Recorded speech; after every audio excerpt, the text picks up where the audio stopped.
ಸುಬ್ಬು ಅಂಗಡಿಗೆ ಹೋಗ್ಬಿಟ್ಟು ಮನೆ ಬಗ್ಗೆನೇ ಚಿಂತೆ ಮಾಡ್ತಿದ್ರೆ ಕಸ್ಟಮರ್ನ ಹೇಗೆ ತಾನೇ ಅಟೆಂಡ್ ಮಾಡ್ತೀಯಾ? ನೀನು ಫೋನ್ ಇಟ್ರಲ್ವ ನಾನು ನನಗೆ ಫೋನ್ ಮಾಡೋದಕ್ಕೆ. ಇಡು ಫೋನು, ತಲೆ ತಿನ್ಬೇಡ.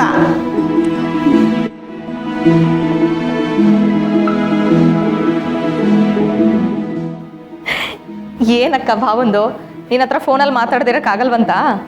ಯಾರು ಸುಬ್ಬುನಾ? ನೀನು ಚೆನ್ನಾಗಿ ಹೇಳ್ದೆ. ಮಗಳು ಆರ್ಯ ಸರ್ ಅಮ್ಮ ಬರ್ತಾರಲ್ಲ ಅಂತ ಆಫೀಸ್ಗೆ ಗಡಿಬಿಡಿಲಿ ಓದ್ಲಲ್ಲ, ಇವ್ರು ಅಂಗಡಿಲಿ ಕೂತ್ಕೊಂಡು ಅವಳ ಬಗ್ಗೆ ಯೋಚನೆ ಮಾಡ್ತಿದ್ದಾರೆ.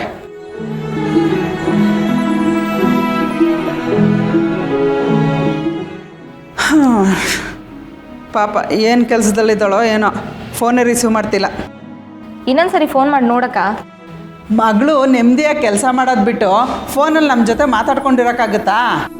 ಕೆಲಸ ಅಂದರೆ ಏನು? ಕಾಲ್ ರಿಸೀವ್ ಮಾಡಿದಿರೋಷ್ಟು ಬ್ಯುಸಿ ಇರುತ್ತಾ? ಚೆನ್ನಾಗಿ ಹೇಳ್ದೆ ಕಣೆ, ನೀನು ಸುಬ್ಬು ಥರನೇ ಮಾತಾಡ್ತೀಯಲ್ಲ. ಇನ್ನೇನಕ್ಕ, ಕೆಲಸ ಇದ್ದಿದ್ದೆ, ಹಾಗಂತ ಮಗಳ ಬಗ್ಗೆ ಕಾಳಜಿ ವಹಿಸ್ಕೊಳ್ತಾ ಇರೋಕ್ಕಾಗತ್ತಾ? ಭಾವ ಹೇಳೋದು ಸರಿಯಾಗೇ ಇದೆ. ಅಲ್ಲ, ಆರ್ಯ ಸರ್ ಅಮ್ಮ ಬರ್ತಾ ಇದ್ದಾರೆ ಅಂದರೆ ಇವಳಿಗೆ ಯಾಕೆ ಅಷ್ಟೊಂದು ಸಂಭ್ರಮ ಅಂತೀನಿ. ಇರಲ್ವೇನೆ ಪೂರ್ಣಿ, ಅಷ್ಟು ದೊಡ್ಡ ಆಫೀಸ್ಗೆ ಬಾಸು, ಅವ್ರ ತಾಯಿ ಬರ್ತಿದ್ದಾರೆ ಅಂದರೆ ಅವ್ರ ಹತ್ರನೂ ಒಳ್ಳೆ ಹೆಸರು ತಗೋಬೇಕು ಅಂತ ಯಾರಿಗೆ ತಾನೇ ಇಷ್ಟ ಇರಲ್ಲ ಹೇಳು? ಸರಿ ಹೋಯ್ತು. ಪೂರ್ಣಿಗೆ ಹೇಳ, ಸಾಕ್ಷರದಿಂದ ಸಿಗೋ ಹುಡುಗನೇ ಅದೃಷ್ಟ ಅಂತ. ಬೇಡ ಬೇಡ, ಇವಳಿಂದ ಸುಬ್ಬುಗೆ ಗೊತ್ತಾದರೂ ಸುಮ್ಮನೆ ಸುಬ್ಬು ಕೂಗಾಡ್ತಾನೆ. ಸರಿಯಾದ ಸಮಯ ನೋಡಿಕೊಂಡು ನಾನೇ ಹೇಳ್ತೀನಿ. ಸುಬ್ಬನೇ ಫೋನ್ ಮಾಡ್ತಾವನೆ. ಏನು? ಫೋನ್ ಮಾಡಿದೆ, ಅವಳು ಬ್ಯುಸಿ ಇದ್ದಾಳೆ ಅನಿಸುತ್ತೆ, ರಿಸೀವ್ ಮಾಡಿಲ್ಲ. ಆಮೇಲೆ ಅವಳೇ ನೋಡಿ ಫೋನ್ ಮಾಡ್ತಾಳೆ. ಸುಮ್ಮನೆ ಇರು, ತಲೆ ತಿನ್ನಬೇಡ. ಅಷ್ಟಿದ್ರೆ ನೀನೇ ಫೋನ್ ಮಾಡು, ಇಲ್ಲಾಂದರೆ ಅವಳು ಮಾಡೋ ತಕ್ಕ ಸುಮ್ಮನೆ ಇರು. ಇಡು ಫೋನು.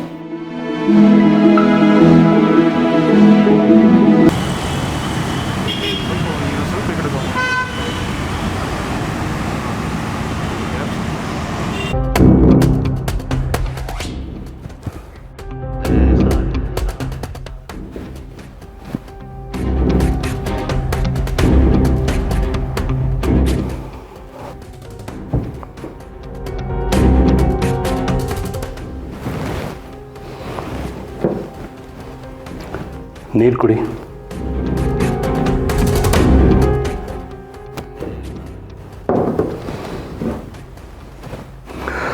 ತಲೆ ನೋಯ್ತಿದೆಯಾ?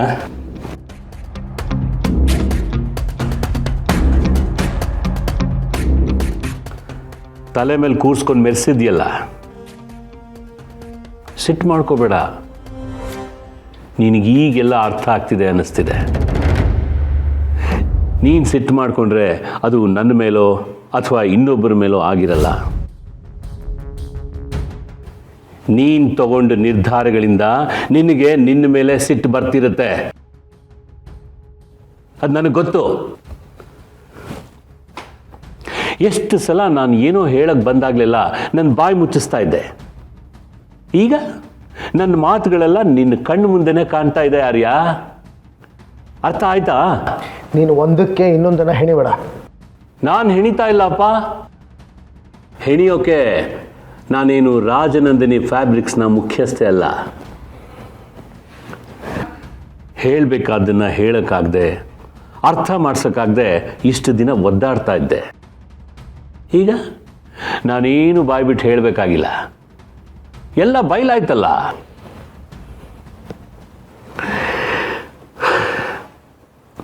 ಆ ಹುಡುಗಿ ನಿನ್ನಿಂದ ಬಿದ್ದಿದ್ದು ನಿನ್ನಿಂದ ಸಿಗೋ ಐಶ್ವರ್ಯಕ್ಕೆ, ಅಧಿಕಾರಕ್ಕೆ. ಕನಸಲ್ಲೂ ಕಾಣದೇ ಇರೋ ಅಂಥದ್ದನ್ನು ಪಡ್ಕೊಳ್ಳೋಕ್ಕೋಸ್ಕರ ಅವ್ರು ನಿನ್ನ ಹಿಂದೆ ಬಿದ್ದಿರ್ತಾರೆ ಅಷ್ಟೇ. ಇದರಲ್ಲಿ ಯಾವ ಪ್ರೀತಿ ಮಣ್ಣು ಮಸಿ ಇಲ್ಲ ಆರ್ಯ. ಝೇಂಡೆ,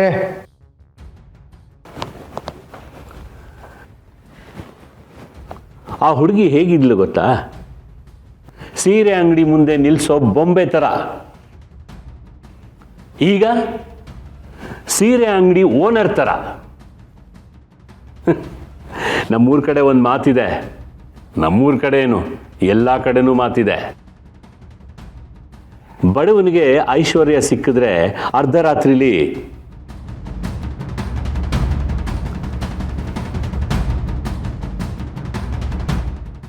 ಇದು ಆರಂಭ ಅಷ್ಟೇ. ಇನ್ನು ಏನಾಗುತ್ತೋ ಅಂತ ಕಾದು ನೋಡಬೇಕು. ನನಗಂತೂ ಆ ಕುತೂಹಲ ಇದೆಯಪ್ಪ.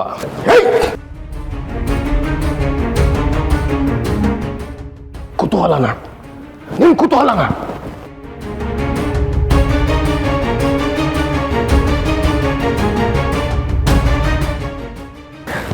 ನನ್ನ ಮನಸ್ಸಲ್ಲಿ ಏನು ನಡೀತಾ ಇದೆ ಅನ್ನೋ ಕಲ್ಪನೆಯೂ ನಿನಗಿಲ್ಲ. ಅದನ್ನು ಅರ್ಥ ಮಾಡ್ಕೊಳ್ಳೋ ಜಾಗದಲ್ಲೂ ನೀನಿಲ್ಲ. ಇನ್ನು ಒಂದು ಮಾತಾಡಿದ್ರೆ ಹುಷಾರು.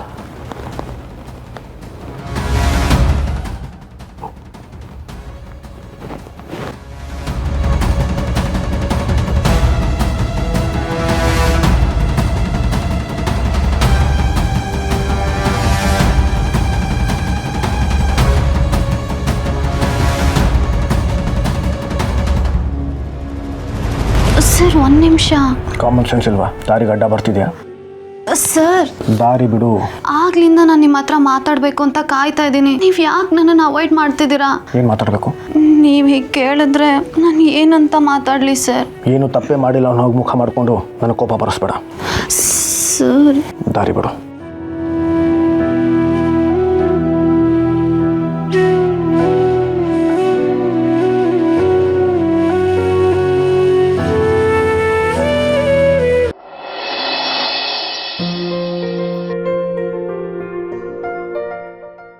ವಯಸ್ಸಿಗೂ ಸಾಮರ್ಥ್ಯಕ್ಕೂ ಸಂಬಂಧ ಇಲ್ಲ ಅಂತ ಪ್ರೂವ್ ಮಾಡಿದ್ಯಾನು. ಕೀಪ್ ಇಟ್ ಅಪ್ ಅನು.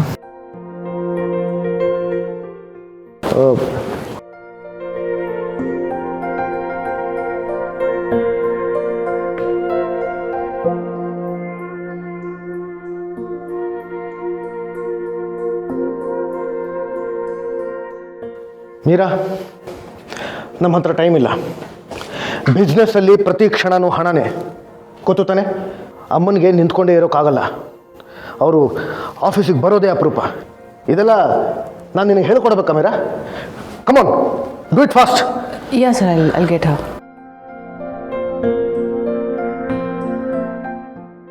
ಅಮ್ಮ, ಇನಾಗ್ಯುರೇಷನ್ ಶುರು ಮಾಡೋಣ. Ya sure. ಯಾ ಬಾನು.